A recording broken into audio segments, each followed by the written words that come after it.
اللہ الرحمن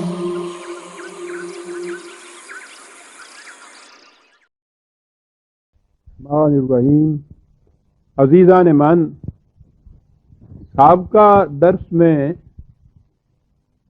ہم نے دیکھا یہ تھا کہ خدا پر ایمان رکھنے والوں اور اس کے مقرر کردہ نصب العین تک پہنچنے والوں کی یہ شدت آرزو دعا بن کر ان کے لبوں پر آئی تھی کہ اہدنا الصراط المستقیم، ہماری رہنمائی سیدھی توازن بدوش راہ کی طرف کی جائے۔ اب یہ ایک ایسا اصول یا کلیہ یا نظریہ یا آئیڈیا یہ پیش کیا گیا جو ایبسٹریکٹ تھا، محسوس نہیں تھا۔ قرآن کریم کا انداز یہ ہے کہ وہ جہاں ایک کلیہ یا نظریہ پیش کرتا ہے تو اسے وہ تصوراتی یا صرف آئیڈیل نہیں رہنے دیتا، بلکہ محسوس انداز سے اس کی خود وضاحت کرتا ہے، تاکہ کوئی شخص یا تو خود فریبی میں مبتلا نہ ہو جائے کہ اپنے طور پہ سمجھ لے کہ میں اس کلیہ یا اصول کا اتباع کر رہا ہوں، یا کوئی دوسرا اسے دھوکہ نہ دے دے کہ وہ غلط طریق کے اوپر چلا رہا ہو اور کہہ یہ رہا ہو کہ یہ وہی چیز ہے کہ جو خدا نے اپنے ہاں کہی ہے۔ دونوں قسم کی گمراہیاں دنیا میں موجود ہیں، خود فریبی کی بھی اور فریب کاروں کی پھیلائی ہوئی بھی۔ تو قرآن کریم نے ان دونوں سے بچانے کے لیے کیا یہ ہے کہ جہاں وہ کوئی ٹروتھ بیان کرتا ہے، کوئی صداقت بیان کرتا ہے، کوئی حقیقت بیان کرتا ہے، تو اسے ایبسٹریکٹ نہیں رہنے دیتا، کنکریٹ شکل میں اس کی مثالیں پیش کر دیتا ہے تاکہ یہ پرکھنے میں کسی قسم کا شک و شبہ نہ رہے کہ جس چیز کی ہم آرزو رکھتے ہیں یہ وہی ہے، کہیں التباس تو نہیں، ابہام تو نہیں، دھوکہ تو نہیں، فریب تو نہیں۔ تو یہ جو صراط مستقیم تھی اس کے متعلق اگلے ہی لفظ میں یہ کہہ دیا، صراط الذین انعمت علیہم، یہ ان لوگوں کا راستہ ہے کہ جنہیں تو نے اپنے انعامات، اپنی نعمتوں سے نوازا۔ اب یہ چیز آپ دیکھتے ہیں کہ ایبسٹریکٹ سے محسوس شکل میں آ گئی،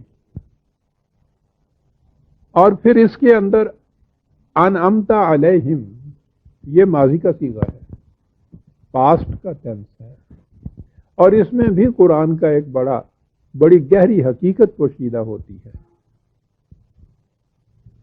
قرآن کا انداز یہ ہے کہ جہاں وہ اپنا کوئی کلیہ یا صداقت، کلیہ یا نظریہ یا اصول پیش کرتا ہے، اس کی صداقت کے ثبوت میں تاریخی شواہد پیش کرتا ہے، اقوام سابقہ کی داستانیں لاتا ہے، اور ان سے یہ کہتا ہے کہ تم دیکھ لو، تاریخ کے اوراق سے پوچھ لو کہ جس قوم نے اس اصول پر عمل کیا اس قوم کا انداز، اس قوم کو کیا کچھ نصیب ہوا، اور جس قوم نے اس کی خلاف ورزی کی وہ کس طرح تباہیوں اور بربادیوں کے عذاب میں مبتلا ہوئی۔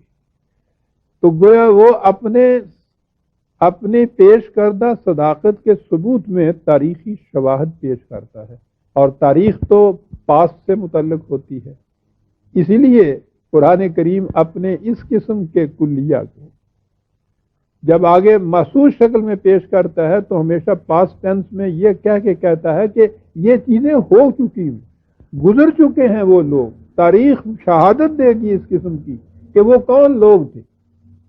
جس طرح اس نے استخلاف فی الارض کے متعلق کہا، نظام اسلامی یا حکومت خداوندی کے درس سے متعلق درس میں یہ آیت ایک دفعہ نہیں، میرا خیال ہے کئی دفعہ آ چکی۔ اس وقت اس کے متعلق جو میں عرض کرنا چاہتا ہوں وہ یہ ہے کہ وہ کس طرح تاریخی شواہد کو پیش کرتا ہے۔ اس نے کہا تھا کہ وعد اللہ الذین آمنوا منکم وعملوا الصالحات لَيَسْتَخْلَفَنَّهُمْ فِي الْأَرْضِ 24/55 کہ خدا کا یہ وعدہ ہے، اس کا قانون ہے کہ جو بھی تم میں سے ایمان کے ساتھ اعمال صالحہ کا پروگرام اس پر عمل پیرا ہوگا، اس کا یہ وعدہ ہے، یہ قانون ہے، یہ اٹل قاعدہ ہے کہ اسے وہ اس زمین پر اس دنیا میں استخلاف عطا کرتا ہے، حکومت عطا کرتا ہے۔ اب یہ چیز تھی کہ استخلاف فی الارض جو ہے وہ جیسا کہ بعد میں ہوا ہمارے ہاں مذہب میں اور طریقت میں آ کے انہوں نے کہا یہ روحانیت کے مدارج ہیں جن کے متعلق یہ عرض کیا گیا ہے۔ اہل شریعت نے کہا کہ نہیں صاحب، یہ جنت کی عرض ہے جہاں جا کے یہ استخلاف خلافت ملے گی، لیکن قرآن نے ان کی تردید کر دی۔ آگے اگلا لفظ جو ہے وہی ماضی کا صیغہ کَمَا اسْتَخْلَفَ الَّذِينَ مِنْ قَبْلِهِمْ، جس طرح کی خلافت عرضی اس نے تم سے پہلی اقوام کو عطا کی۔ تو اب تاریخ میں ہم دیکھ لیں گے اور قرآن کریم پھر ان کی شہادات پیش کرتا ہے، اقوام عالم کی شہادات میں پیش کر کے کہتا ہے کہ یہ تھی وہ قوم کہ جسے ہمیں استخلاف فی الارض سے نوازا تھا۔ اس کی حکومت کو دیکھو، ان کی مملکت کو دیکھو، ان کی قوتوں کو دیکھو، ان کو اقتدار کو دیکھو۔ تو تاریخ نے بتا دیا کہ استخلاف فی الارض سے مفہوم کیا ہے۔ اب اس مری اور محسوس کنکریٹ ایویڈنس کے بعد نہ کوئی اپنے آپ کو دھوکے میں رکھ سکتا ہے، نہ کسی کے دھوکے میں آ سکتا ہے۔ تو قرآن کریم نے اپنے اسی اصول کے ماتحت جب یہ کہا صراط الذین، کون لوگ؟ انعمت علیہم، سابقہ زمانوں میں جن پر تم نے اپنا انعام کیا، جنہیں اپنی نعمتوں سے نوازا۔ تو اب دو چیزیں ہیں جو ہمارے لیے سمجھنے کی ہو گئی۔ ایک تو یہ کہ اس کے نزدیک نعمت سے مراد کیا ہے، اور دوسری چیز کہ جن اقوام کو ان انعامات یا ان نعمتوں سے نوازا تھا، تاریخ ان کے متعلق کیا بتاتی ہے کہ ان کی کیفیت کیا ہو گئی تھی۔ اب نعمت کا مفہوم بھی قرآن سے متعین ہو جائے گا، اور اس کے بعد جن کو ان نعمتوں سے نوازا گیا، جنہیں منعم علیہ کہتے ہیں، ان اقوام کی داستانوں سے بھی معلوم ہو جائے گا کہ جن قوموں کو خدا کی نعمتیں، خدا کے انعامات میسر ہوتے ہیں یا مؤثر ہوتے تھے، ان کی کیفیت کیا تھی۔ اگر وہ کیفیت ہماری ہو جاتی ہے تو ہم سمجھتے ہیں کہ ہمارا شمار ان میں ہو گیا، ہم وہ قوم بن گئے کہ جن کے متعلق کہا تھا، وہ لوگ کہ جن پر تیری انعامات ہوئے۔ اور اگر وہ کیفیت ہمارے پیدا نہیں ہوئی تو اس کے بعد یا ہم خود فریبی میں مبتلا ہیں یا ہمیں فریب دیا جا رہا ہے۔ تو آپ نے غور فرمایا کہ صرف اتنی سی چیز سے کہ اس نے وہ ماضی کا صیغہ کیوں استعمال کیا ہے، پاسٹ کی طرف کیوں لے گیا ہے، کتنی بڑی اہمیت ہے اس چیز کے اندر۔ قرآن کے دعاوی کے پرکھنے کا معیار تاریخ کی شہادات ہے عزیزان من۔ تو صراط الذین انعمت علیہم، یہ وہ راستہ ہے صراط مستقیم کا کہ جس پر چلنے سے انعامات خداوندی کی بارش ہوتی ہے۔ انعامات خداوندی کیا ہیں؟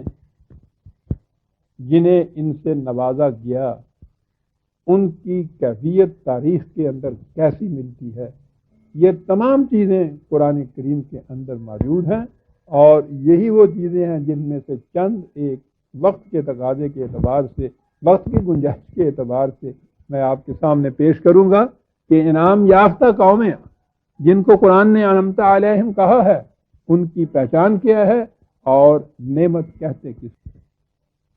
پہلے اس لفظ کا عربی زبان کے اعتبار سے مفہوم سمجھ لیجیے۔ مادہ اس کا ہے نون عین میم۔ عربوں کے ہاں ایک پودا ہوتا ہے، معلوم نہیں آج کل بھی ہوتا ہے یا نہیں، کیونکہ میں نے تو بہرحال لغت میں یہ چیز دیکھی ہے تو وہاں ایک پودا ہوتا ہے جسے وہ تنعیمتن کہتے ہیں.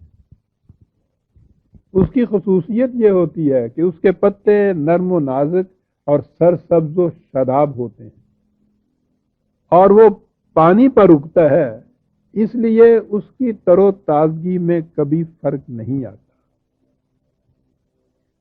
نرم و نازک، سرسبز و شاداب، جس کی تر و تازگی میں کبھی فرق نہ آئے. اور اس کے ساتھ ہی غالباً وہ پودا اوپر کی طرف جاتا ہوگا، بلند بھی ہوتا ہوگا، اس لیے کہ ان کے ہاں اسی مادہ نون عین میم میں بلندی اور سرفرازی کا مفہوم بھی ہوتا ہے. چنانچہ النعمتو اس عمارت کو کہتے ہیں جو پہاڑ پر تعمیر کی گئی ہو، نیز کسی اونچے نشان یا جھنڈے کو بھی جس سے راستے کا پتہ چلایا جائے. ان معانی سے واضح ہے کہ انسانی زندگی کے ہر پہلو کا خوشگوار، کشادہ، ملائم، آسودہ، بلند اور سرفراز ہونا نعمت کا مظہر ہے. جن لوگوں کی زندگی اس قسم کی ہوگی انہیں منعم علیہ کہا جائے گا، یعنی وہ جنہیں خدا کی نعمتیں حاصل ہیں. اب یہ ہے وہ اجمال کہ جس کی تفصیل قرآن کریم کے مختلف مقامات میں ملے گی، اور انہی میں سے چند ایک میں آپ کی خدمت میں اس وقت پیش کروں. سورہ بقرہ میں بنی اسرائیل کی داستان کو بڑی ہی تفصیل سے بیان کیا گیا ہے. سورہ بقرہ میں ہی نہیں، قرآن کریم کے متعدد مقامات پر اس داستان کو دہرایا گیا ہے کہ اس کے اندر قوموں کے عروج و زوال کے ابدی اصول مضمر ہے، یا ان ابدی اصولوں کی تاریخی شہادات اس قوم کی داستان سے ملتی ہیں. اس لیے اس قوم کی داستان کو خاص طور پہ بڑی ہی شرح و بس سے دہرایا ہے، اور دوسرے اس لیے بھی کہ زمانہ نزول قرآن میں یہ قوم سامنے تھی عربوں کے، خود وہاں یہ عربوں کے ہاں یہ قوم بستی تھی، ساری دنیا میں ان کی ذلت و رسوائیاں ہر قوم کے سامنے تھی، اور یہ آج تک یہ کیفیت اس قوم کی رہی. یہ دوسری بات ہے، اور آگے چل کے میں یہ بیان کروں گا کہ یہ دوسروں کے سہارے پہ انہوں نے ایک چھوٹی سی مملکت قائم ضرور کر لی ہے، لیکن پوری تاریخ آپ کو بتائے گی. دی وانڈرنگ جیوز تو ان کا نام تھا تاریخ کے اندر، صحرا نورد، خانہ بدوش، جن کا کوئی گھر نہ گھاٹ تھا ہی نہیں. لیکن اس سے پہلے ان کے اوپر ایک ایسا دور آیا، سطوت داؤدی اور شوکت سلیمانی کی حامل بھی تو یہی قوم تھی. تو وہ عروج بھی انہی کا تھا، یہ زوال بھی انہی کا ہے، اور یہ ہنگامی اور اتفاقی طور پہ نہیں ہو گیا، خدا کے اٹل قوانین کی روح سے ہوا.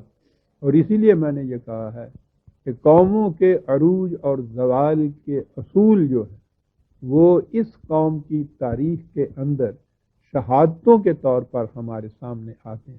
آئیے، میں یہ کہہ رہا تھا کہ دیکھیں کہ سب سے پہلے قرآن کریم نے یہ منعم علیہ کی حیثیت سے جنہیں نعمتوں سے نوازا گیا، اس قوم کی داستان کا آغاز سورہ بقرہ سے کیا ہے، یہ کہہ کر کہ یا بنی اسرائیل اذکروا نعمتی التی انعمت علیکم. اے قوم بنی اسرائیل، تم خدا کی اس نعمت کو یاد کرو کہ جس سے اس نے تمہیں نوازا تھا.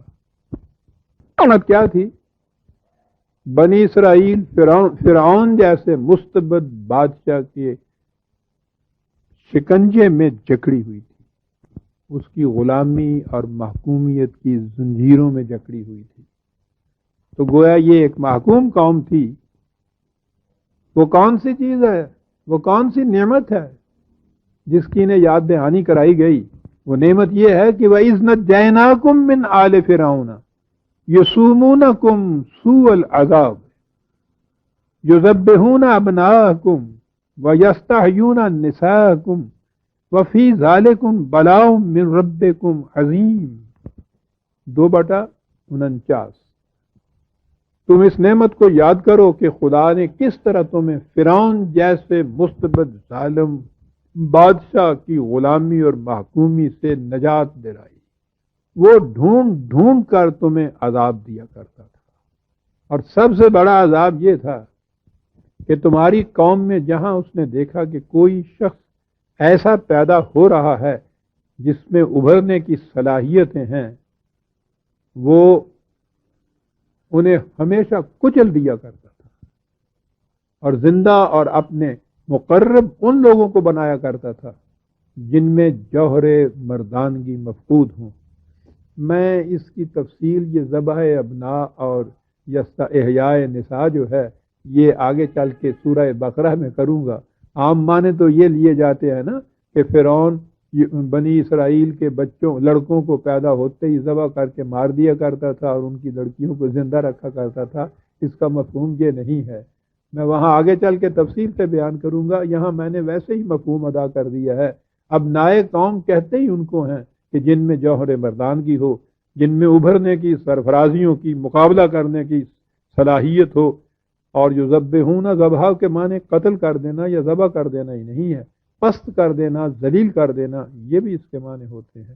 تو وہ کہہ یہ رہا ہے کہ یہ بہت بڑا عذاب یہ تھا کہ اس نے تمہیں غلام بنا رکھا تھا، اور پھر تم میں اگر کوئی ایسا شخص پیدا ہو جاتا تھا جس کے متعلق اس کو شبہ گزرتا تھا کہ یہ ذرا سر ابھارے گا، اس کو وہیں کچل دیتا تھا اور ان لوگوں کو اپنے قریب کرتا تھا، ان لوگوں کو اوپر چڑھاتا تھا۔ دوسری جگہ ہے ان لوگوں کو اوپر چڑھاتا تھا کہ جو جوہر مردانگی سے عاری ہوتے تھے۔ یہ بڑا ہی سخت عذاب تھا، بہت بڑی ذلت آمیز سزا تھی، یہ ایک عذاب تھا جس میں تم مبتلا تھے۔ تو نعمت کیا تھی؟ اذ نجیناکم من آل فرعون۔ تو سب سے پہلی چیز یا قرآن کریم میں ہمارے ہاں یہ آئی کہ کسی قوم کا مستبد حاکم فرماروا کی پنجائے استبداد سے نجات حاصل کر لینا یہ خدا کی نعمت ہے۔ لیکن یہ تو منفی پہلو ہے، نیگیٹو اسپیکٹ ہے، کسی کی غلامی سے آزادی حاصل کر لینا۔ تو یہ ایسے قوموں کے اندر اس کا شمار ہو گیا جو کسی کی محکوم نہیں بلکہ ان کو آزادی ملی ہے۔ تو محکومی سے آزادی ملنا ایک نعمت ہوا، لیکن اس سے کوئی چیز، جیسے میں نے پہلے بھی کہا تھا نجات کے سلسلے میں، یہ اچیومنٹ نہیں ہے، کچھ ایک عذاب سے چھٹکارا ہے، مخلصی ہے، نجات پانا ہے۔ اس کے بعد اس کا پازیٹیو اسپیکٹ بھی وہ سامنے لایا، اور پازیٹیو اسپیکٹ یہ تھا جو اس نے یہ کہا کہ یا بنی اسرائیل اذکروا نعمتی التی انعمت علیکم وانی فضلتکم علی العالمین، 2/47۔ اے قوم بنی اسرائیل، تم خدا کی اس نعمت کو یاد کرو کہ اس نے تمہیں تمہاری ہم اثر اقوام پر افضلیت عطا فرمائی۔ تو بالفاظ دیگر منعم علیہ وہ قوم ہے جو اپنی ہم اثر اقوام میں نہایت ممتاز اور بلند و بالا مقام رکھتی ہو، یعنی دیگر اقوام کی ہم دوش ہی نہیں، ان کے برابر چلنے والی نہیں، بلکہ ان سے بہت آگے اور سر بلند۔ فضلتکم علی العالمین۔ قرآن کریم نے جب امت مسلمہ جماعت مومنین کے متعلق کہا تھا کہ انتم الاعلون، 3/138، اعلون کے معنی ہے سب پر غالب، سب سے اونچے۔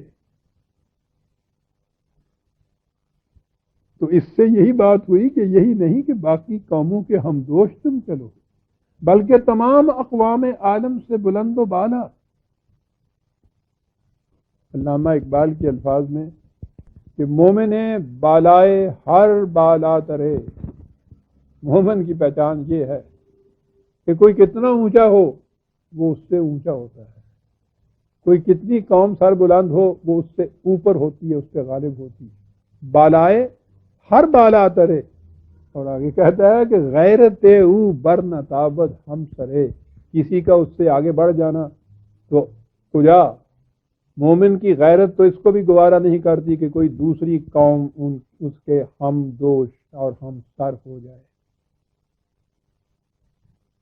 تو وہ قوم جو انعامات خداوندی سے مشرف ہوتی ہے، نوازی جاتی ہے، نیگیٹو اسپیکٹ تو یہ ہے کہ وہ کسی کی غلامی میں نہیں ہوتی، ہر قسم کی غلامی سے اس کو چھٹکارا ملتا ہے، اور پازیٹو اسپیکٹ یہ ہے کہ وہ اپنی ہم اثر اقوام میں سر بلند اور بالا تر ہوتی ہے۔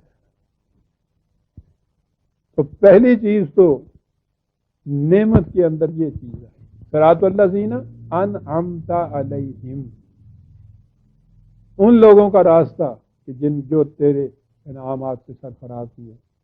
تو اگر یہ قوم جو یہ تمنا لے کر ابھری ہے، اگر کسی مستبد حاکم کی محکومی میں ہے، اور مستبد کیا، انسانی غلامی کے اندر ہونا یہی غلامی ہے، خواہ اس میں خوشحالی کیوں نہ ہو قوم، بلکہ یہ کہ اپنی حکومت بھی ہو اور وہ احکام خداوندی وہاں نافذ نہ ہو رہے ہوں، تب بھی یہ قوم غلام کی غلامی ہوتی ہے۔ تو پہلی چیز تو یہ ہے کہ غیر خداوندی احکام اور حاکمیت سے نجات مل جانا، پہلی چیز تو یہ شرط ہو گئی، یہ نشانی ہوگی انعام یافتہ قوم کی، اور دوسرے یہ کہ اس کا اپنی ہم اثر اقوام میں سب سے بلند اور بالا اور ممتاز ہونا، یہ دوسری نشانی ہو گئی اس قوم کی کہ جس پر خدا کی نعمتیں نثار ہوتی ہیں۔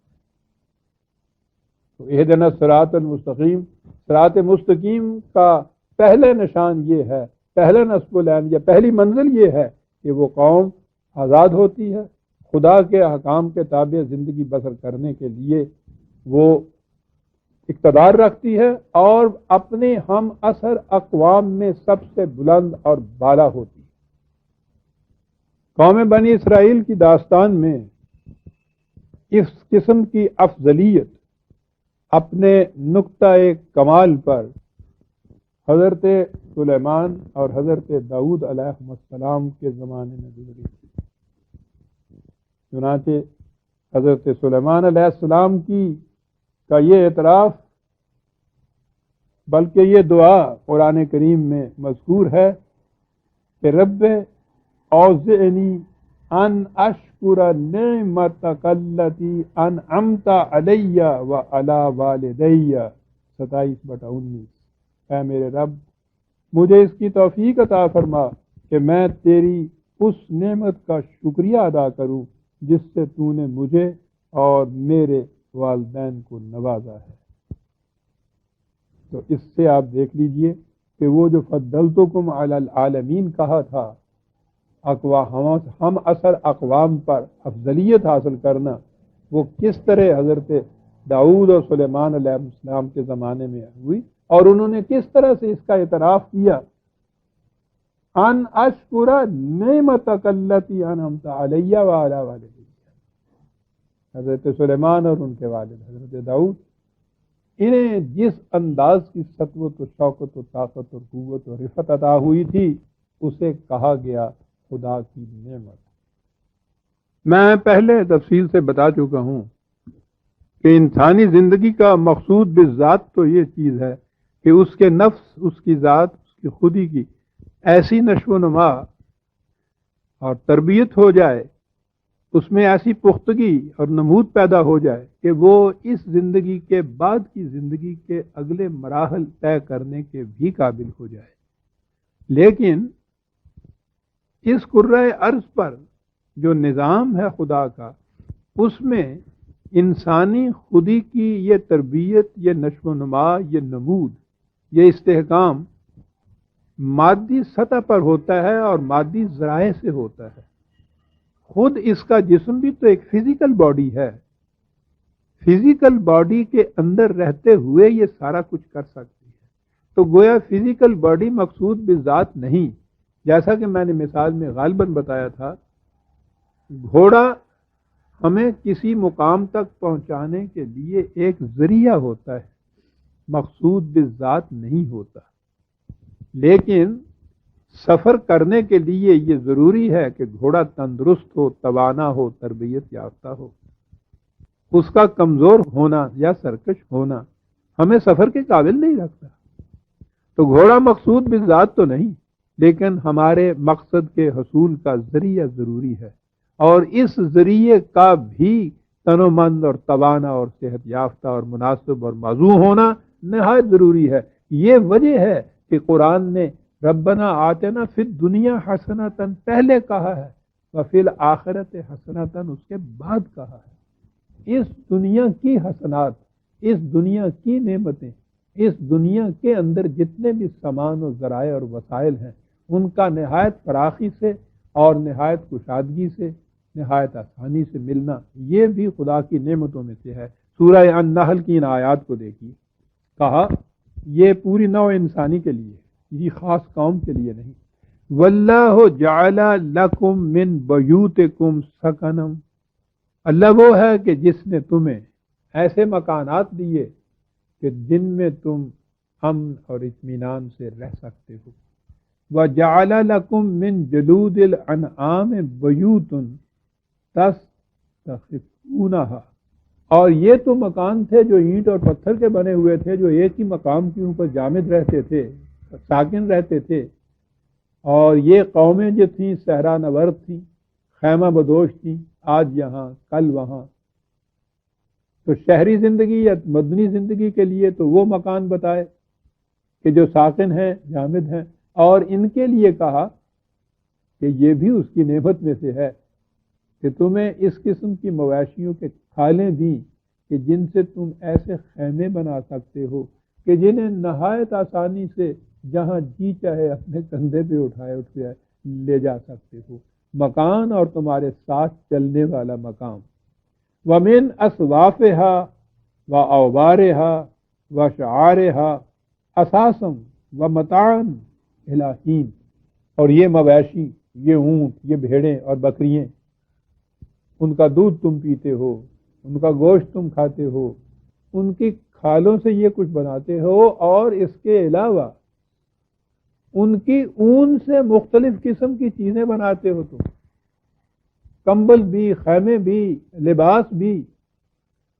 تو کہا دیکھو تو صحیح، یہ سارا کچھ خدا کا دیا ہوا ہے، یہ انعامات ہیں اس کی طرف سے جو تمہاری اس زندگی کو، فزیکل لائف کو کس قدر آرام دہ نہیں بناتے، بلکہ یہ سامان اور ذرائع تمہیں بہم پہنچاتے ہیں مقصد کے حصول کا۔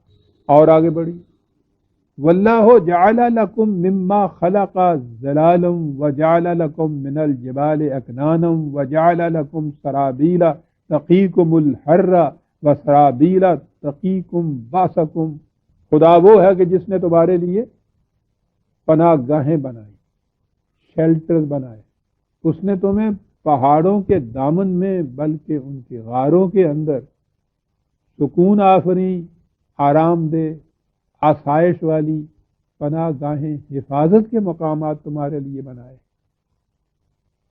اس نے اس قسم کے لباس تمہیں دیے کہ جو تمہیں گرمی سے بچاتے، اس نے اس قسم کی زرہیں تمہیں دیں کہ جو جنگ میں تمہاری حفاظت کرتے ہیں۔ دیکھو تو صحیح کہ اس نے تمہیں جو فزیکل زندگی عطا کی، اس زندگی کی حفاظت، پرورش، نشو و نما کے لیے کیا کچھ نہیں دیا۔ اور اگلے الفاظ ہیں کہ کذالک یتم نعمتہ علیکم لعلکم تسلمون، اس طرح سے خدا نے اپنی نعمتوں کا اتمام کیا ہے تمہارے لیے، اور یہ سب کچھ جو دیا ہے اس کے بعد مقصد ایک اور ہے، اور وہ یہ ہے کہ تم قوانین خداوندی کے سامنے سر تسلیم خم کرو۔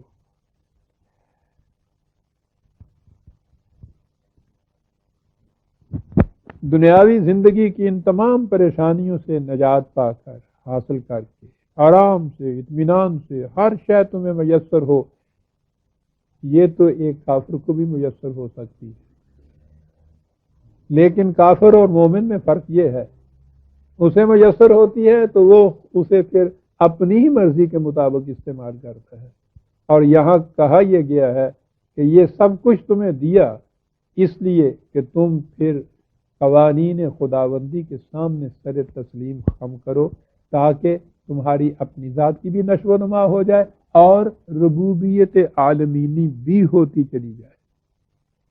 ربوبیت عالمینی یعنی اپنی ذات تک ہی اس کو نہ رکھو، بلکہ دوسروں کو بھی اس کے اندر شریک کرو، اس لیے کہ خدا کی حمد اس لیے تھی کہ وہ رب العالمین تھا۔ تمہیں بھی ربوبیت عالمینی اس کی روش اختیار کرنی چاہیے۔ اور عزیزان ایمان ایک چیز سنیے اور جھوم جائیے، خود عربوں کے ہاں نعمت حاصل ہونے کے بعد وہ کون سا انداز تھا کہ جسے وہ کہتے تھے کہ فی الواقعہ اس نے نعمت کی قدر کی؟ ان کے ہاں ایک لفظ تھا ابن النعامت، نعامت نعمائے خداوندی کا بیٹا۔ یہ کون تھا؟ یہ اس شخص کو کہتے تھے جو کنویں کی منڈیر کے اوپر کھڑا ہو اور پیاسوں کو آواز دے دے کر بلا رہا ہو کہ آؤ ٹھنڈا پانی پیتے چلے جاؤ۔ یہ پانی شیریں پانی، اور عربوں کے ہاں تو آپ جانتے ہیں کہ پانی کتنی بڑی نعمت تھی، لیکن ان کے ہاں یہ پانی نعمت اس وقت بنتا تھا جب منڈیر پر کھڑے ہو کر بلا بلا کر پیاسوں کو پلایا جائے۔ یہ فرق ہے عزیزان ایمان، اپنے جذبات، اپنے ہی قوانین کے تابع خدا کی نعمتوں کا استعمال اور خدا کے بتائے ہوئے اصول و اقدار کے مطابق ان نعمتوں کا صرف۔ یہاں جس کو نعمت ملتی ہے وہ اس کنویں سے خود ہی پانی نہیں پیتا، دوسروں کو پلاتا ہے۔ اور کس طرح پلاتا ہے؟ عجیب بات ہے، ان عربوں کے ہاں کس قدر کشادہ اور رفیع تصور تھا ان کا کہ کنویں کی منڈیر پہ کھڑا ہے اور راہ چلنے والوں کو آوازیں دے رہا ہے کہ آؤ اس نعمت میں میرے ساتھ تم بھی شریک ہو جاؤ۔ اور یہ ہے لعلکم تسلمون جو قرآن نے کہا تھا، تاکہ تم ہمارے اقدار اور رسول کے سامنے سر تسلیم خم کرو، اس لیے تمہیں یہ نعمتیں دی جاتی۔ قرآن کا انداز یہ بھی ہے کہ وہ اپنا مفہوم ازداد کے ذریعے بھی واضح کرتا ہے۔ اس نے بتانا ہوتا ہے اگر کہ دیکھو روشنی میں کتنے فائدے ہیں، تو کہتا یہ ہے کہ ذرا سوچو تو صحیح کہ تاریکی میں کتنے نقصانات ہوتے ہیں۔ اسے کہتے ہیں ازداد کے ذریعے سے بات کو سمجھانا۔ یہاں یہ کہا کہ جنہیں نعمتیں ملتی ہیں، نعمتیں کیا کیا ہیں، وہ سارا کچھ زندگی کا ساز و سامان گنا دیا، اور کہا یہ کہ ایک قوم وہ ہے کہ اس سارے سار و سامان کو لے کر ہمارے قوانین کے تابع ان کو صرف کرتی ہے۔ اس سے نعمتوں میں اضافہ ہوتا چلا جاتا ہے، افزائش ہوتی چلی جاتی ہے۔ لیکن اگر ایسا نہ کیا جائے، ان کو کوئی دبا کر بیٹھ جائے، چھپا کر بیٹھ جائے، پھر کیا ہوتا ہے؟ اسی صورت کے اندر آگے جا کے بتائیں۔ یہ جو میں نے پہلے آیت تلاوت کی ہیں، پیش کی ہیں، یہ سورہ النحل کی آیت 80-81، 16/80-81، اور اسی سے ذرا آگے چل کر 16/112 آیت ہے، بڑی غور طلب ہے۔ کہا وَضَرَبَ اللَّهُ مَثَلًا قَرْيَةً، خدا مثال کے ذریعے تمہیں بات سمجھاتا تھا۔ ایک تھی بستی، کانت آمنتن مطمئنتن، ان کو امن بھی نصیب تھا، اطمینان بھی نصیب تھا۔ امن تو بیرونی خطرات سے ہوتا ہے، اطمینان قلب کے اطمینان سے ہوتا ہے۔ دونوں ہی چیزیں میسر تھیں، نہ خوف تھا نہ حزن تھا۔ کیفیت ان کی یہ تھی یاتیھا رزقھا رغدا من کل مکان، چاروں طرف سے نہایت بافرات رزق ان کی طرف لگا چلا آتا تھا۔ یہ کیفیت تھی اس قوم کی۔ پھر کیا ہوا؟ فَكَفَرَتْ بِأَنْعُمِ اللَّهِ، انہوں نے خدا کی ان نعمتوں سے، لفظ تو یہی ہے کفران برتا، لیکن یہ جو کاف رے کا مادہ ہے نا جس سے کفر ہے، اس کے معنی ہوتے ہیں کسی چیز کو ڈھانپ کے رکھ لینا، چھپا کے رکھ لینا۔ انہوں نے ان نعمتوں کو عالمگیر ربوبیت کا ذریعہ بنانے کی بجائے خود ہی چھپا کر رکھ لیا کہ محتاجوں کو یہ نظر ہی نہ آئے، کسی کو دینا ہی نہ پڑے۔ انہوں نے اس سے، یہ ہے کفران نعمت جسے کہتے ہیں، انہوں نے کفران نعمت برتا۔ بے انعم اللہ، یہ ہے وہی لفظ نعمت۔ تو نتیجہ کیا ہوا؟ فَأَذَاقَهَا اللَّهُ لِبَاسَ الْجُوعِ وَالْخَوْفِ، تو ان پر خوف اور بھوک کا عذاب مسلط ہو گیا۔ نعمتوں کے ملنے سے وہ آسائشیں زندگی کی، نعمتوں کے چھننے سے خوف اور بھوک کا عذاب۔ نظر آ گیا کہ بھوک اور خوف خدا کے عذاب ہیں، وہ جو اس لیے مسلط ہوتے ہیں کہ وہ قوم خدا کی دی ہوئی نعمتوں کو عالمگیر ربوبیت کے لیے کھلا رکھنے کی بجائے اپنے ذاتی مفاد کی خاطر چھپا چھپا کر ان کو رکھتی ہے۔ یہ کفران نعمت ہے، اس کا نتیجہ خوف اور بھوک کا عذاب۔ اور اگلے الفاظ ہیں، کیوں آیا؟ پہلے کہا تھا نا کہ یہ اس لیے ہم تمہیں دے رہے ہیں تاکہ تم ہمارے قوانین کے مطابق ان کو صرف کرو، ایسا نظام بناؤ جو ہمارے قوانین و اصول کے مطابق ہو۔ اور یہاں کہا کہ یہ اس لیے ہوا بما کانوا یصنعون، وہ ایک عام ہونے کی بجائے ڈھانپ ڈھانپ کر رکھی جاتی تھی تاکہ عامت الناس، نوع انسانی کی ربوبیت کا وہ ذریعہ نہ بننے پائیں۔ یصنعون بڑی عجیب تھی، ایک نظام تو حقیقی ہوتا ہے اور وہ خدا کے اصولوں کے مطابق قائم ہوتا ہے، اور ایک نظام مصنوعی ہوتا ہے جو انسان اپنے قوانین کے تابع قائم کرتا ہے۔ اس کا نتیجہ یہ ہے کہ اس میں یہ نعمتیں خدا کی ایک خاص طبقے کے اندر محدود ہو کر رہ جاتی ہیں، ان کو وہ ڈھانپتا ہے، چھپاتا ہے، محدود کر کے رکھتا ہے تاکہ عالمگیر انسانیت کے کام نہ آ سکے۔ نتیجہ اس کا خوف اور بھوک کا عذاب ہوتا ہے۔ تو یہ دوسری بات نظر آ گئی ازداد سے کہ اس دنیا کی زندگی کی ضرورتیں اور ذرائع اور مال کی چیزوں کا بافرانے مل جانا اور بلا کسی کے احسان کے مل جانا، یہ خدا کی نعمت، ان کا چھن جانا یہ خدا کا عذاب، اور عذاب اس کی شکل خوف اور بھوک۔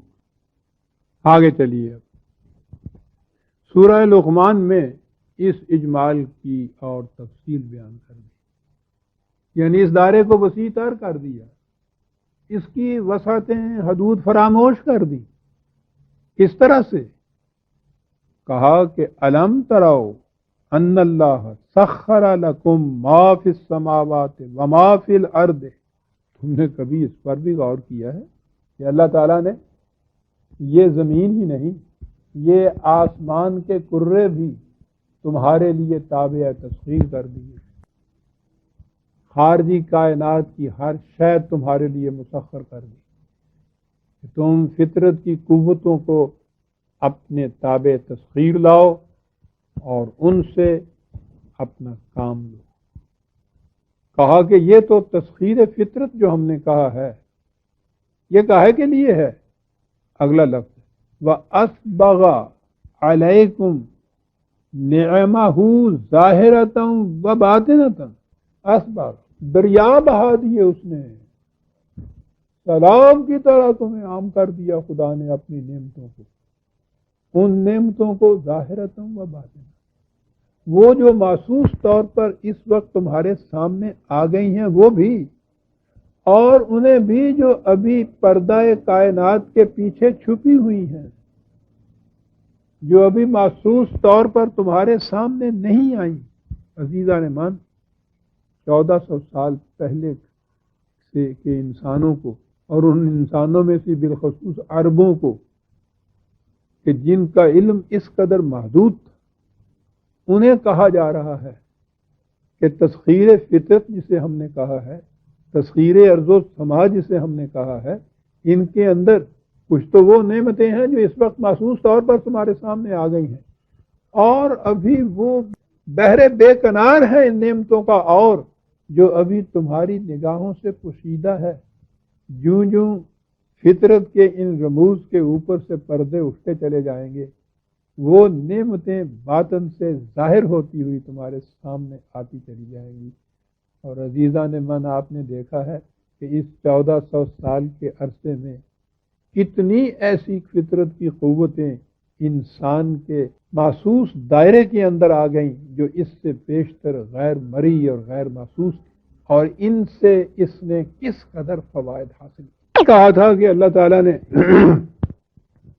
اپنی نعمتوں کے دامن کو اور زیادہ کشادہ کر دیا اور وسیع کر دیا۔ دیکھیے، یہ وسعتیں ابھی ختم نہیں ہوئی، یہ تو بحر بے کنار ہے، حدود فراموش ہے۔ سورہ ابراہیم میں ہے، اللہ الذی خلق السماوات والارض وانزل من السماء ماء فاخرج به من الثمرات رزقا لکم۔ اللہ وہ ہے کہ جس نے یہ ارض و سماوات کو پیدا کیا، بادلوں سے پانی برسایا، اس سے قسم قسم کی پھل، ذرائع، کھیتیاں اگائیں جس میں تمہارے لیے رزق ہے۔ وَسَخَّرَ لَكُمُ الْفُلْكَ لِتَجْرِيَ فِي الْبَحْرِ بِأَمْرِهِ۔ اور تم دیکھتے نہیں ہو کہ پانی میں لوہے کی ایک سوئی بھی اگر پھینک دی جائے تو وہ ڈوب جاتی ہے، لیکن اس کا قانون تسخیر فطرت یہ ہے کہ ہزاروں من وزن کے لوہے کے جہاز کس طرح سے اس کے قانون کے مطابق بت کی طرح صفحہ بحر پر تیرتے پھر رہے ہیں، اور ان میں تم اپنا سامان یہاں سے وہاں اور وہاں سے یہاں لیے چلے جا رہے ہو۔ کس طرح اس نے ان چیزوں کو مسخر کیا۔ وَسَخَّرَ لَكُمُ الشَّمْسَ وَالْقَمَرَ دَائِبَيْنِ، سورج اور چاند تک کو تمہارے لیے مسخر کر دیا، اور تسخیر اس لیے کر دی، آپ کسی پرندے کو، کسی جانور کو پکڑنا چاہیں تو وہ کبھی ادھر نکل جاتا ہے، کبھی ادھر نکل جاتا ہے، اس کے پکڑنے میں بڑی دقت ہوتی ہے۔ اور اگر کبھی ایسی صورت کوئی ہو کہ وہ کسی دوسرے راستے پہ جا ہی نہ سکے، ایک ہی راستے کے اوپر جانا ہو، اس کی تسخیر آسان ہوتی ہے۔ وہ کہتا ہے کہ چاند اور سورج بڑے عظیم القدر کرے ہیں، سورج کو تو پوچھئے نہیں، زمین سے 13 لاکھ گنا بڑا کرہ، اور اس قسم کے کرے لا انتہا پڑے ہوئے۔ یہ سورج اور قمر تسخیر کے متعلق کہا، ان کی کیفیت یہ ہے کہ وہ اپنے راستے کے اوپر ہی چلتے چلے جاتے ہیں، ادھر ادھر نہیں ہٹتے، اس لیے ان کا تسخیر کرنا بڑا آسان ہے۔ عزیزان من، 1400 سال پہلے تو کوئی کیا بتائے گا۔ آج کا سائنٹسٹ جو اس اب چاند پہ جا رہا ہے اور مریخ پہ جا رہا ہے، وہ اسی لیے جا رہا ہے کہ یہ سارے کرے ایک متعین راستے کے اوپر چل رہے ہیں، ورنہ اگر یہ ہو کہ یہاں اپنے حساب اور قاعدے کے مطابق یہ ایک کا راستہ لیں اور چڑھیں، اور جب آدھی راہ میں پہنچیں یا قریب پہنچیں تو وہ دوسری طرف نکل جائے، یہ اس کا پیچھا ہی نہیں کر سکتے۔ دائبین وَسَخَّرَ لَكُمُ اللَّيْلَ وَالنَّهَارَ، دن اور رات کو مسخر۔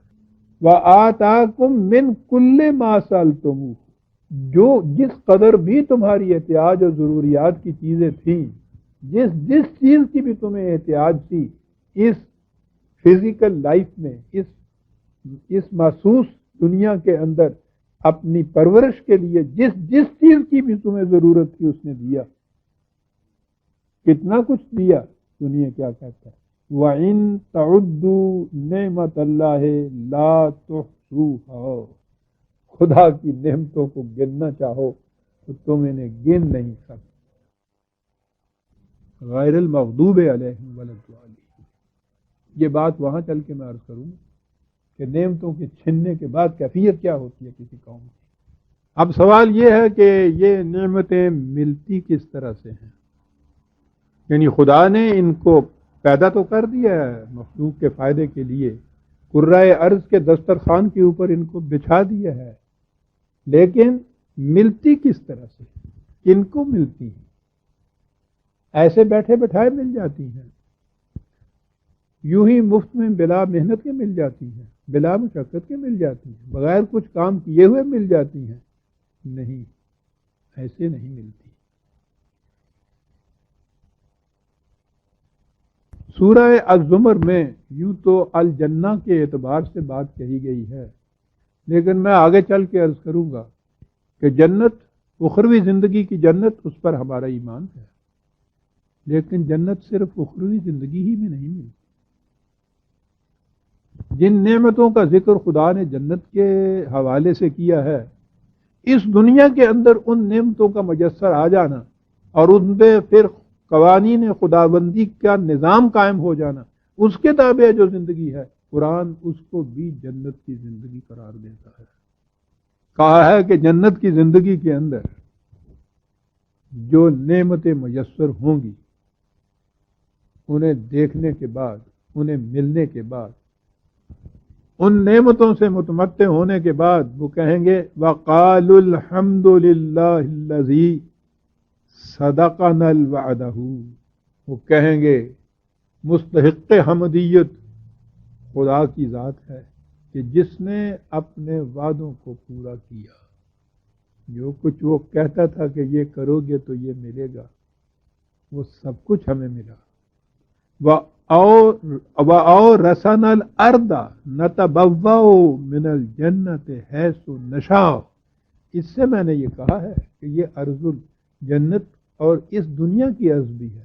کہا کہ ہمیں وہ خطہ زمین عطا کر دیا، وہ مملکت عطا کر دی کہ جہاں ہمیں کلی اختیار حاصل ہے، جہاں ہمیں پوری کامل آزادی حاصل ہے، یہ کچھ ہمیں عطا کر دیا۔ اور آگے ہے فَنِعْمَ أَجْرُ الْعَامِلِينَ، کہا کہ کام کرنے والوں کا بدلہ کتنا انعام والا ہے، کتنی بڑی نعمت والا ہے، کتنا بڑا اچھا ہے، نعمت۔ یہ اجر العاملین کہا ہے، کام کرنے والوں کے کام کا اجر ہے۔ تو یہ کام کے اجر کے طور پر یہ ساری نعمتیں حاصل ہوتی، اور کام بھی پھر ایسا نہیں ہے کہ یوں ہی اطمینان سے، آرام سے ایک فیکٹری کے اندر بیٹھے ہوئے، دکان کے اندر بیٹھے ہوئے، دفتر کے اندر بیٹھے ہوئے یہ اس طرح سے ان کاموں سے مل جائے۔ یہ کام بھی ضروری ہیں، کوئی شبہ نہیں، لیکن اس حصول جنت کے راستے میں تو بڑی بڑی دشوار گزار گھاٹیاں آتی ہیں، بڑے خطرات کے میدان آتے ہیں۔ ایسے خطرات کے میدان ان کی زندگی میں ایسا وقت بھی آ جاتا ہے کہ الذین قال لهم الناس، یہ 3/172 آئے، الذین قال لهم الناس ان الناس قد جمعوا لكم، یہ وہ لوگ ہیں کہ جب لوگوں نے ان سے کہا کہ تمہیں کچھ معلوم ہے کہ تمہارے مخالفین نے تم پر چڑھائی کرنے کے لیے، تمہارے مقابلے کے لیے کتنا بڑا لشکر جمع کر رکھا ہے، تمہیں کچھ علم بھی ہے اس کا؟ فَاخْشَوْهُمْ، تو اس سے خوف کھاؤ، اس سے کوئی ڈرو، اتنا بڑا جرار لشکر تمہارے مقابلے کے لیے انہوں نے اکٹھا کر دیا ہے، تو ان کی کیفیت کیا ہوگی، کیا ہوئی یہ خبر سن کے؟ ان کی یہ خبر سن کے فَزَادَهُمْ إِيمَانًا، اس سے ان کے ایمان میں اور اضافہ، فَزَادَهُمْ إِيمَانًا، بجائے اس کے کہ اس سے وہ خوف کھاتے، بزدل ہو جاتے، ہمت ہار دیتے، ان کا ایمان اور بڑھ گیا۔ وَقَالُوا حَسْبُنَا اللَّهُ وَنِعْمَ الْوَكِيلُ، انہیں اپنے ابر لاؤ لشکر پر، ساز و چراغ پر اتنا بڑا فخر اور بھروسہ ہے۔ ہمیں بھی کسی پر بھروسہ ہے، ہمیں قوانین خداوندی کی محکمیت پر ایمان ہے، اور ہمیں اس پر ایمان ہے کہ حق و صداقت کی علمبردار قوم جو ہے، اگر ساز و چراغ کی کچھ کمی بھی ہو، افراد کی بھی کچھ قلت بھی ہو، تو اس کے قوانین اور ضابطے کا اتباع اس کمی کو پورا کر دیا کرتا ہے۔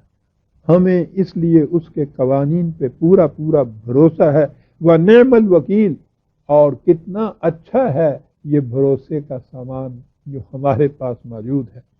اور یہ کہہ کے وہ آگے بڑھے اور اس کے بعد کہا فَانْقَلَبُوا بِنِعْمَةٍ مِّنَ اللَّهِ وَفَضْلٍ لَمْ يَمْسَسْهُمْ سُوءٌ، اور وہ اللہ کی نعمتوں کی جھولیاں بھر بھر کر میدان جنگ سے واپس لوٹے. انہیں کسی قسم کا نقصان نہ ہوا، انہیں کوئی تکلیف نہ اٹھانی پڑی، اس لیے کہ وَاتَّبَعُوا رِضْوَانَ اللَّهِ ہے. انہوں نے اتباع کیا، انہوں نے وہ راستہ اختیار کیا جو خدا کا پسند کیا ہوا راستہ تھا. اور اس طرح سے وہ لفظ یہی تھا فَانْقَلَبُوا بِنِعْمَةٍ مِّنَ اللَّهِ، اللہ کی نعمتوں سے جھولیاں بھر بھر کے آئے. وَاللَّهُ ذُو فَضْلٍ عَظِيمٍ، اور بہت ساز و سامان ہے اس کے پاس، تو اس کے ذخیرے میں کوئی کمی نہیں آ جاتی. اتنا کیا، اتنے سے زیادہ بھی اگر کوئی لے جائے یا ہم ان کو دے دیں تو ان میں کمی کبھی نہیں آتی. ہماری نعمتیں تو جیسے کہا ہے لا انتہا واقع ہوئے ہیں. تو عزیزان مان، آپ نے دیکھا کہ یہ نعمتیں ملتی کس طرح سے ہیں. اس مقام پر عزیزان مان، دنیا کے سیکولر نظام اور نظام خداوندی میں ایک بنیادی فرق سامنے آتا ہے.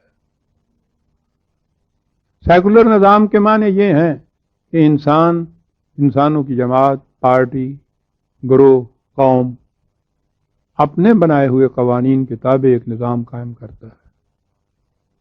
نعمتیں حاصل کرنے میں بھی وہ اقدار و قوانین خداوندی کی پرواہ نہیں کرتا. سلب اور نہب سے، ظلم اور ستم سے، کمزوروں کی، غریبوں کی ہر متاع کو چھین کے لے جاتا ہے. دانا می کارت حاصل برات، زمین میں بوتا یہ ہے، فصل وہ کاٹ کے لے جاتا ہے. امت بر امت دیگر چرگ، ہر قوم کی کوشش یہ ہوتی ہے کہ وہ اپنے کھیت سے نہ چرے، دوسرے کے کھیت سے چرے. اور کیفیت یہ ہوتی ہے کہ دانا می کارت حاصل برات. یہ تو ہے نعمتیں حاصل کرنے کا ان کا انتظام. اور اس کے بعد پھر جس طرح سے جی چاہے اپنے مفاد کی خاطر ان کو صرف میں لائیں، ان کو استعمال کریں. نہ یہ کوئی پوچھنے والا کہ تم نے اسے حاصل کیسے کیا، نہ کوئی یہ پوچھنے والا کہ تم نے اس کو استعمال کس طرح سے کیا. اسے کہتے ہیں اکاؤنٹیبل ٹو نن. یہ جسے سورینٹی آپ کہتے ہیں نا، سورن سٹیٹس آپ کہتے ہیں، اس کی ڈیفینیشن یہ ہوتی ہے کہ سورن سٹیٹ وہ ہے کہ جو اکاؤنٹیبل ٹو نن، وہ اپنا حساب نہیں کسی کو دیتی. کوئی ایسا نہیں اس سے اوپر ہوتا جو اس سے حساب مانگ لے، یہ پوچھ لے کہ تم نے کیسے لیا، کہاں سے لیا، کہاں صرف کیا. یہ آخری اتھارٹی جو ہے سورینٹی کی، وہ یہ ہے کہ اکاؤنٹیبلٹی اس میں نہیں ہوتی، کوئی پوچھنے والا نہیں ہوتا. اور نظام خداوندی جو ہے اس میں یہ سب کچھ نعمتیں حاصل ہوتی ہیں، ملتی ہیں، لیکن آخر الامر جا کے یہ سیکولر سٹیٹ نہیں بنتی. کہا یہ ہے سورہ تکاثر میں ہے، کہتا ہے یہ غلط نظام کا انجام لَتَرَوُنَّ الْجَحِيمَ ثُمَّ لَتَرَوُنَّهَا عَيْنَ الْيَقِينِ. وہ جہیم کو، اس تباہی کو، انسان کی صلاحیتوں کو جھلسا دینے والی نار کو اپنی آنکھوں سے دیکھیں گے. انہیں یقین ہو جائے گا کہ واقعی ہمارا غلط نظام، غلط عمل، جو غلط مسلک جو تھا وہ کس قسم کی تباہی لے کے آیا ہے. مجرموں کے کٹہرے میں وہ کھڑے ہوں، زنجیریں پہنائی ہوئی ہوں گی ان قوموں کو. بعض پرس کے لیے عدالت خداوندی میں حاضر کیا جائے گا ان کو. انداز دیکھیے بات سمجھانے کا عزیزان من. اور وہاں زنجیروں میں جکڑنے کے بعد پوچھا کیا جائے گا ثم لتسألن یومئذ عن النعیم. ان سے پوچھا یہ جائے گا کہ یہ نعمتیں جو تھیں تم نے حاصل کس طرح سے کی اور پھر ان کو استعمال کس طرح سے کیا. پوچھا جائے گا۔ وہ جو تم اپنے متعلق سمجھتے تھے کہ ہمیں کوئی پوچھنے والا نہیں، ٹھیک ہے، اس دنیاوی زندگی کے اندر تو تم نے ایسا انتظام کر لیا تھا کہ تمہیں کوئی پوچھنے والا نہیں نہ ہو، لیکن تمہیں معلوم ہے کہ خدا کا ایک قانون مکافات عمل بھی ہے جو تمہارے ان تمام انتظامات سے بلند اور بالا ہے، اور وہ مکافات عمل ہے خدا کا جس کی روح سے تباہی جسے ہم کہتے ہیں آتی ہے۔ اور تباہی کے متعلق کہا کہ وہ پوچھے گا ان سے کہ یہ نعمتیں کیسے حاصل کی، کہاں خرچ کی۔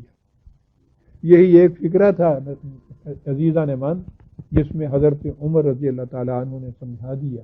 ان سے پوچھا گیا کہ استخلاف فی الارض یا خدا کی حکومت کسے کہتے ہیں؟ آپ نے کہا کہ وہ کہ جس میں یہ پوچھا جائے کہ کیسے لیا تھا اور کہاں صرف کیا تھا۔ کس قدر جامع اور حسین ہے یہ دو لفظوں کے اندر ساری بات پتہ۔ یہ نظام حکومت خداوندی کے ارباب اقتدار جسے ہم کہیں گے، ذمہ دار جنہیں ہم کہیں گے، ان کی کیفیت یہ ہوگی کہ ایک ایک پائی کے متعلق وہ یہ سمجھیں گے کہ ہمیں اس کا حساب دینا ہے، ہم سے ان کے متعلق پوچھا جائے گا۔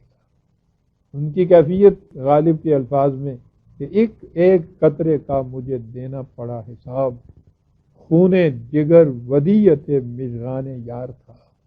تو نعمتوں کا مل جانا ٹھیک ہے، خدا کا فضل عظیم ہے، یہی وہی راستہ ہے جس کی دعا کی گئی تھی، تمنا کی گئی تھی، لیکن نعمتوں کے ملنے کے بعد اگلا قدم جو ہے وہ بڑا سخت قدم ہے کہ ایک ایک کے متعلق پہ پوچھا جائے گا کہ انہیں خدا کے قوانین اور اقدار کے مطابق صرف کیا تھا یا نہیں۔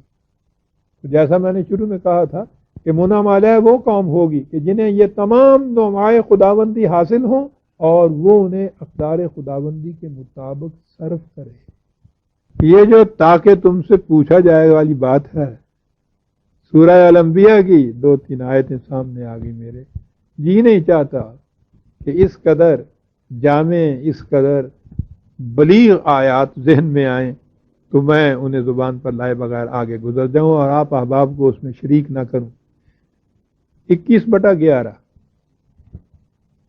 وَكَمْ قَسَمْنَا مِنْ قَرْيَةٍ كَانَتْ ظَالِمَةً وَأَنشَأْنَا بَعْدَهَا قَوْمًا آخَرِينَ۔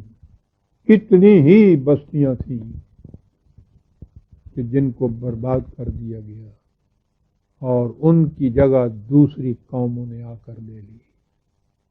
یہ کیوں کیا؟ کانت ظالمۃ، وہ ظالم تھی، ظلم اور استبداد کی بنا پر وہ تباہ و برباد ہو گئیں اور ان کی جگہ دوسری قوموں نے لے لی۔ وہ تباہ و برباد ہونے والوں کی کیفیت کیا تھی؟ فلما احسوا بأسنا اذا هم منها يركضون۔ بڑی عجیب بات قرآن کہہ گیا، کہا یہ تباہی یکا یک اوور نائٹ نہیں آ جایا کرتی، یہ تو قوموں کے غلط نظام کے تباہ کن نتائج، اثرات آہستہ آہستہ مرتب ہوتے رہتے ہیں اور وہ بڑے غیر محسوس طور پر مرتب ہوتے رہتے ہیں۔ من حیث لا یشعرون، ان کا بظاہر پتہ ہی نہیں چلتا کہ یہ تباہیاں مرتب ہو رہی ہیں۔ وہ قوم خوش ہو رہی ہوتی ہے، مگن ہو رہی ہوتی ہے، فخر کر رہی ہوتی ہے کہ ہمیں کون پوچھنے والا ہے۔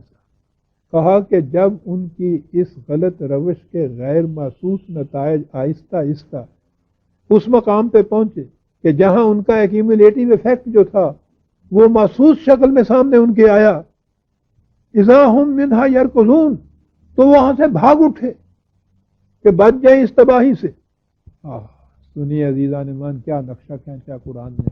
کہا کہ وہ بھاگ رہے تھے اور پیچھے سے ہمارا قانون مکافات عمل آوازیں دے رہا تھا، لا ترکضوا، مت بھاگو، تم بھاگ کر کہیں نہیں جا سکتے، رک جاؤ، اور رک ہی نہیں جاؤ، وارجعوا الی ما اترفتم فیہ، ومساکنکم، لوٹو، چلو واپس انہی محلات کے اندر کہ جو تم نے سر بفلک تعمیر کیے ہوئے تھے، جن کی رنگینیاں مزدور کے خون کی سرخیوں سے آمیزہ تھیں۔ چلو تم ان میں کہ جن میں تم عیش سامانیاں اس طرح جمع کر رکھی تھی، جن میں تم عیش و عشرت کی زندگی بسر کیا کرتے تھے۔ چلو ورجو، لوٹو، چلو وہاں۔ کاہے کو چلو وہاں؟ کیا ہوگا وہاں جا کے؟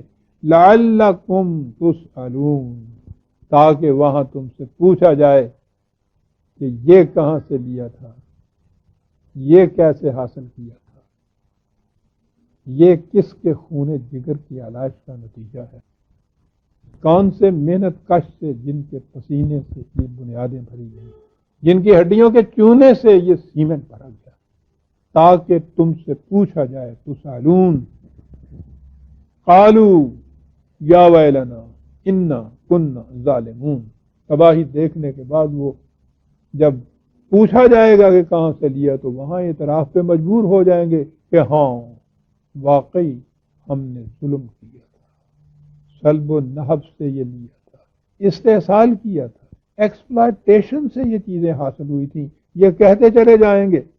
لیکن جب تباہی سامنے آ جاتی ہے، جب انجام تک پہنچ جاتی ہیں یہ روش، تو اس وقت فما زالت تلک دعواہم، وہ یہ پکارتے چلے جائیں گے، اس کا کچھ فائدہ نہیں ہوگا، وہ یہ چیختے چلے جائیں گے۔ اگلے الفاظ سنی عزیزان من، حتی جعلناہم حصیدا خامدین، تاں کہ وہ بستیاں ان کی کیسے ہو جائیں گی؟ جیسے کٹا ہوا کھیت ہو، جیسے بجھا ہوا شعلہ ہو۔ یہ ہے لتسألن، نعمتوں کا مل جانا جو ہے، اس سے تو آدمی بڑا خوش ہوتا ہے، لیکن اس کی جو ذمہ داریاں ہیں ان کے احساس سے تو انسان کی کمر ٹوٹ جاتی ہے۔ صراط الذین انعمت علیہم، اور اب آئیے عزیزان من اس نعمت کبریٰ کی طرف کہ جس سے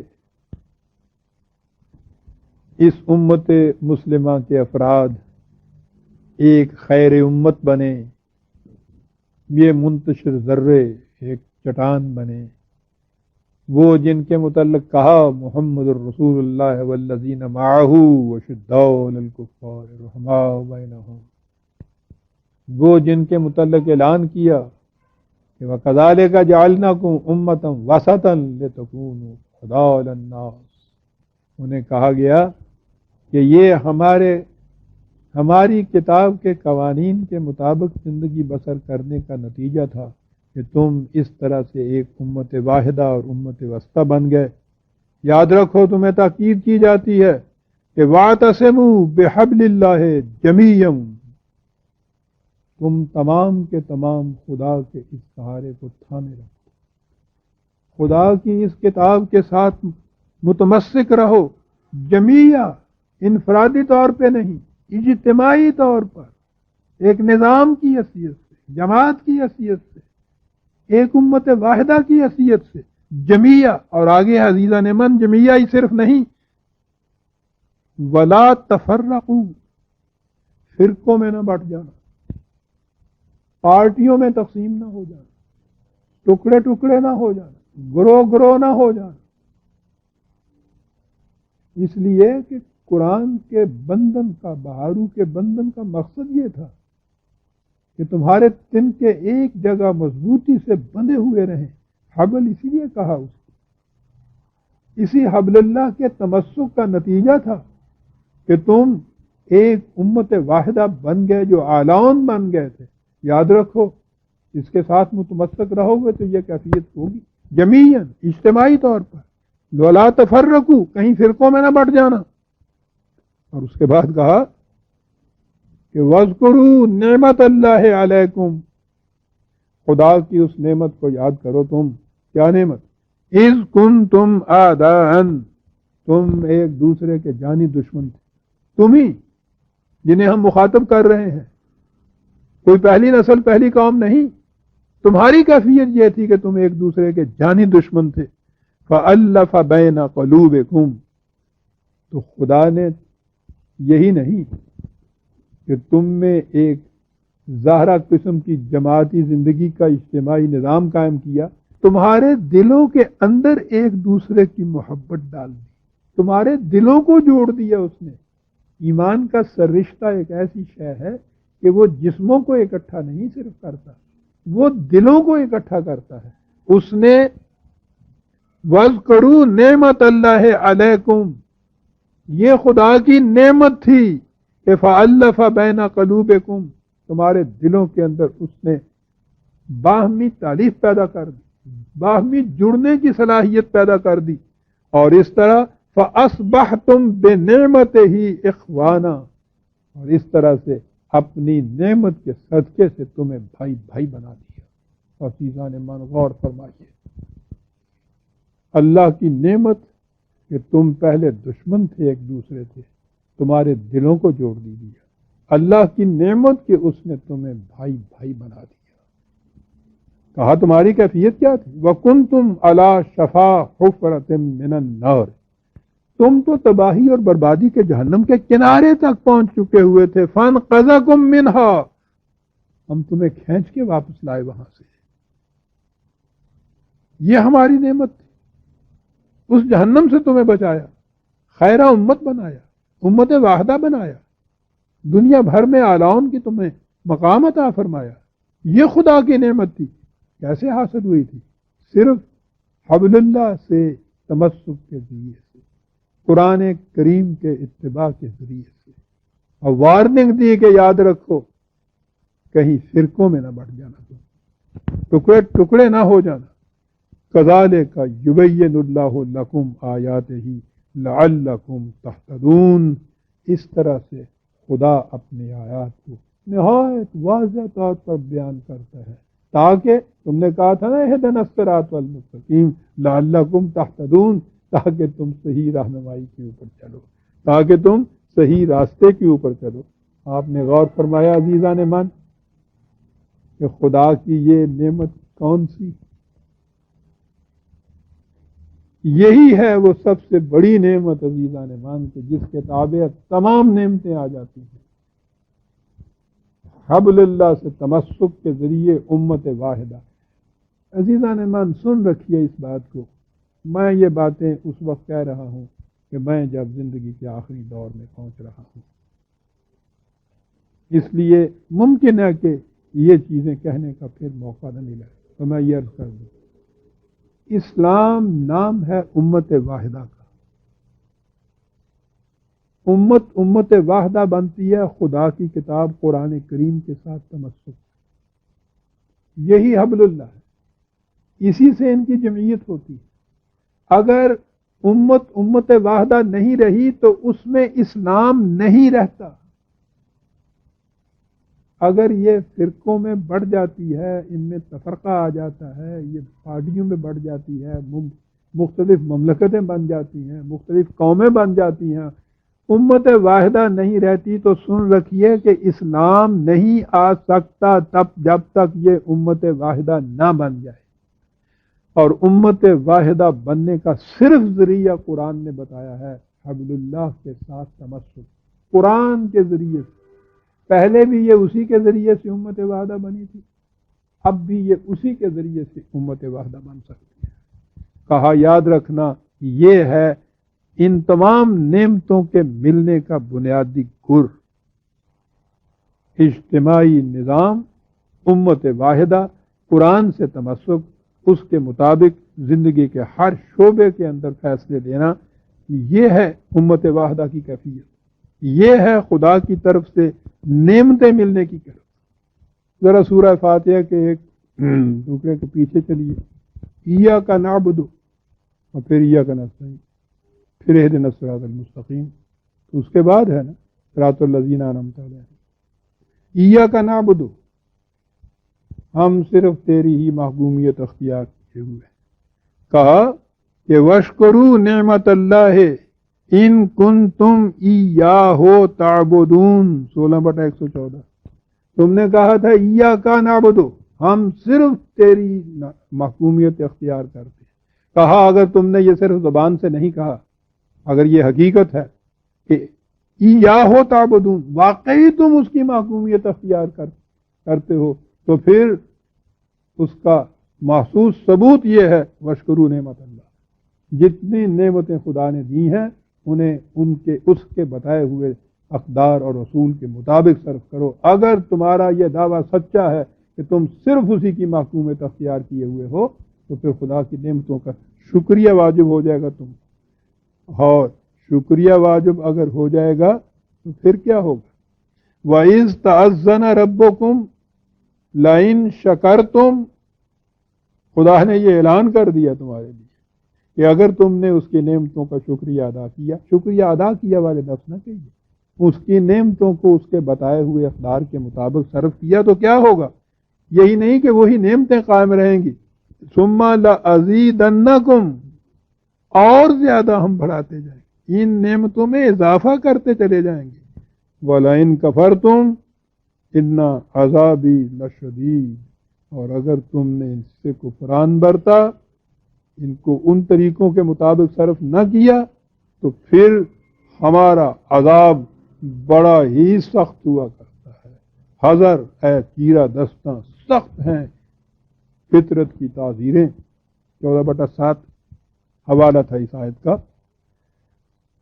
اور آگے پھر آخری ایک آیت کہ جس حالت میں آج ہم ہیں، آگے جب ہم چلیں گے نا غیر المغضوب علیہم ولا الضالین، تو ہم دیکھیں گے کہ بیان ہی وہ کیفیت ہماری آج ہے، خدا کا وہ معیار ہم پر پورا، ہم اس معیار پہ پورا اتر رہے ہیں، مغضوب علیہ پہ، منعم علیہ کے نہیں ہے۔ کون سی نعمت ہم کو حاصل ہے خدا کی؟ اب ان حالات میں وہ نعمتیں حاصل کرنے کے لیے کیا کیا جائے؟ بڑی اہم چیز ہے یہی تو اصل بات ہے۔ درس تو سارے سن لیے، واز بھی سارے سن لیے، قرآن بھی پڑھ لیا، سمجھ بھی لیا، حاصل کیسے کیا جائے؟ تو اس کے لیے اس نے بتا دیا کہ یاد رکھو، ذالک بأن اللہ لم یک مغیرا نعمتا انعمها علی قوم حتی یغیروا ما بانفسہم وان اللہ سمیع علیم۔ 13/11 اور 8/53 بڑی اہم آیت ہے، بنیادی۔ یاد رکھو، خدا کسی قوم سے اپنی دی ہوئی نعمتوں کو نہیں چھینتا تا وقت کہ وہ قوم خود اپنے اندر ایسی تبدیلی نہیں پیدا کر دیتی۔ انسان کے اندر داخلی نفسیاتی تبدیلی کا مظہر ہوتا ہے خارجی دنیا کا انقلاب اور تبدیلی۔ لہذا اگر تم موجودہ حالت میں جب کہ وہ نعمتیں تم سے چھن چکی ہیں انہیں حاصل کرنا چاہتے ہو، تو اپنے اندر نفسیاتی تبدیلی پیدا کرو۔ اور نفسیاتی تبدیلی کے معنی کیا ہیں؟ پہلے یہ سمجھو کہ خدا کی اقدار و اصول و احکام کون سے ہیں، اچھی طرح سے ذہن نشین کرو، پھر انہیں دل کی گہرائیوں میں اتارو۔ دل کی گہرائیوں میں اتارنے کے معنی کیا ہیں؟ آپ پہلے کسی کتاب سے پڑھ کے، حکیم سے پوچھ کے، لوگوں سے سن کے یہ معلوم کر لیتے ہیں کہ سنکھیا ہلاکت آفرین ہے، اس مہلک ہے، اس سے انسان مر جاتا ہے۔ یہ ذہنی طور پہ آپ نے سمجھا ہے، اور اس کے بعد پھر آپ اپنے دل کی گہرائی میں اسے لے جاتے ہیں کہ اگر میں نے سنکھیا کھا لیا تو میری ہلاکت ہو جائے گی۔ اس سے آپ کے اندر یہ ایک تبدیلی پیدا ہوتی ہے کہ مجھے سنکھیا نہیں کھانا چاہیے۔ تو صرف یہ قرآن کے پیغامات اور اس کے اقدار اور اس کی واضحوں کو سننا اور ذہنی طور پہ کہنا کہ سبحان اللہ کیا بات ہے صاحب، یوں کہ یہ قرآن کی، یا یہ کہہ دیجئے کہ صاحب پرویز صاحب کی، کہ کس طرح سے قرآن کے حقائق کو یہ سمجھاتے ہیں، ذہنی طور پہ تو آپ اس سے مطمئن اور خوش ہو جائیں گے، لیکن یہ دل کے اندر اترنے والی بات نہیں ہوگی۔ دل کے اندر اترنے والی بات اس وقت ہوگی جب آپ کے اپنے اندر یہ تبدیلی پیدا ہو کہ اگر میں نے اپنے ہی جذبات کے ماتحت زندگی بسر کی تو میں تباہ ہو جاؤں گا، اور اگر میں اس تباہی سے بچنا چاہتا ہوں تو اس کی ایک ہی شرط ہے، ایک ہی ذریعہ ہے کہ میں خدا کے اقدار کے مطابق اپنے اندر ایک تبدیلی پیدا کر دوں۔ یہ تبدیلی پیدا ہوگی تو پھر خدا کی چھنی ہوئی نعمتیں واپس مل سکیں گی، قوم کے اندر یہ تبدیلی پیدا کرنا جو ہے عزیزان مان، میں نے اپنی زندگی کا یہی مشن قرار دیا ہے۔ نبی اکرم صلی اللہ علیہ وسلم کے متعلق بھی یہی کہا گیا ہے کہ وہ یعلمہم الکتاب والحکمہ ویزکیہم، وہ کتاب کی، قرآن کریم کی ریشنلی علی وجہ البصیرت تعلیم دیتا تھا، ان کو حکمت کی باتوں قرآن کی تعلیم دیتا تھا، اور اس کے بعد ان کی ذات کے اندر ایک تبدیلی پیدا کرتا تھا جس سے اس میں نشو و نما پیدا ہو جاتی تھی۔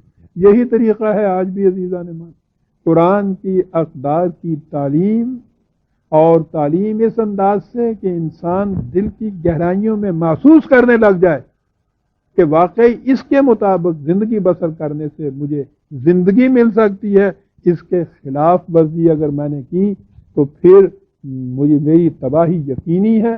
تو عزیزان مان، ان تفصیلات سے آپ سن لیجئے کہ جب ہم کہتے ہیں اہدنا الصراط المستقیم، اور پھر اس کے بعد کہتے ہیں کہ صراط الذین انعمت علیہم، کہ جن پہ تو نے اپنا انعام کیا تھا، تو قرآن کس طرح تفصیلاً بتاتا ہے کہ انعامات ہمارے ہیں کیا، جن قوموں کو یہ ملتے ہیں ان کی کیفیت کیا ہوتی ہے، جن سے چھن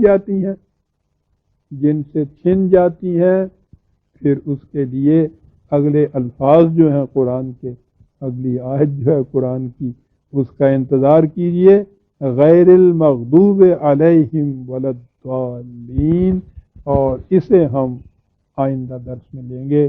ربنا تقبل منا انک انت السمیع العلیم، والسلام علیکم عزیزان مان۔